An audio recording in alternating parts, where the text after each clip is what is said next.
ओम गणेशाय नमः।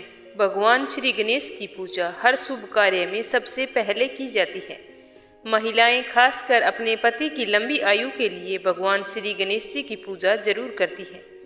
ऐसी मान्यता है कि भगवान श्री गणेश की पूजा करने से पति की लंबी आयु होने के साथ साथ महिला पीहर की तरफ से सुखी और संपन्न रहती है। जो महिला गणेश जी की पूजा करने के साथ साथ गणेश भगवान के व्रत करती है, उसके पीहर तथा ससुराल में हमेशा खुशियां ही रहती है। वहां पर कभी कोई दुख दरिद्रता नहीं आती।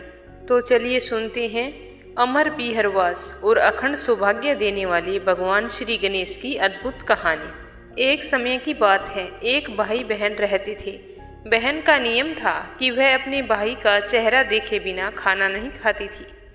वह हर रोज सुबह जल्दी उठती और जल्दी जल्दी सारा काम खत्म करके अपने भाई के घर चली जाती और उसका मुंह देखकर घर आती और आने के बाद ही खाना खाती थी।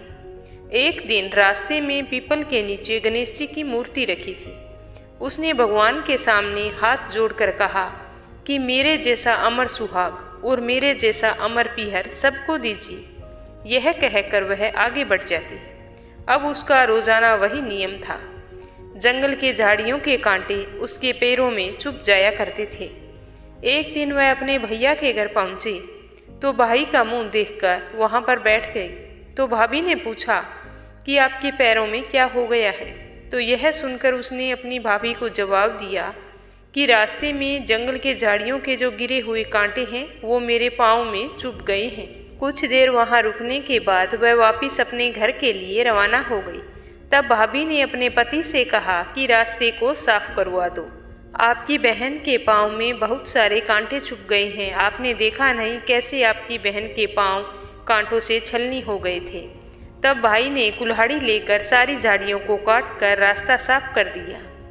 एक जगह गणेश जी का स्थान था, वो भी अपने स्थान से हट गया। वह उसने ध्यान नहीं दिया। जब उसने गणेश मंदिर को वहां से हटाया तो भगवान जी तो गुस्सा हो गए और उसके भाई के प्राण हर लिए। लोग अंतिम संस्कार के लिए भाई को जब लेके जा रहे थे तब उसकी भाभी रोते हुए लोगों से हाथ जोड़कर कहने लगी कि थोड़ी देर रुक जाओ, उसकी बहन आने वाली है। वह अपने भाई का मुंह देखे बिना नहीं रह सकती, यह उसका नियम है। तब लोगों ने कहा कि आज तो देख लेगी पर कल किसका मुंह देखेगी। रोज की तरह उसकी बहन अपने भैया का मुंह देखने के लिए जंगल में निकली। तब उसने जंगल में देखा कि सारा रास्ता साफ किया हुआ है। जब वह आगे बढ़ी तो उसने देखा कि सिद्धिविनायक को भी किसी ने वहां से हटा दिया है।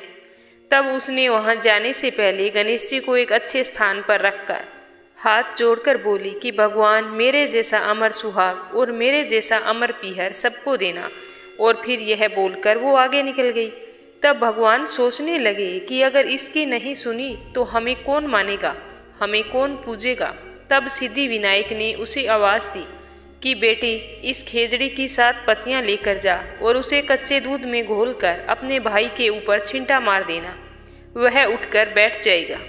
यह सुनकर जब बहन पीछे मुड़ी तो वहां पर कोई नहीं था। तो फिर वह सोचने लगी कि ठीक है, जैसा सुना है वैसा कर लेती हूँ। फिर वह 7 खेजड़ी की पत्तियां तोड़कर अपने भाई के घर लेकर पहुंच गई। वहां उसने पहुंचकर देखा कि कई सारे लोग वहां पर बैठे हुए हैं। भाभी बैठी रो रही थी और उसके भैया की लाश रखी थी।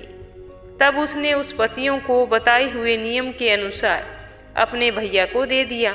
ये सब करते ही उसका भाई उठकर बैठ गया और भाई अपनी बहन से बोला कि मुझे तो बहुत ही गहरी नींद आ गई थी। तब बहन बोली कि ये कैसी नींद है भैया, ऐसी नींद तो दुश्मन को भी ना आई। यह कहकर उसने सारी बात अपने भैया को बता दी। हे गणेश भगवान, जैसा अमर पीहर और अमर ससुराल उस बहन को दिया वैसा सबको देना।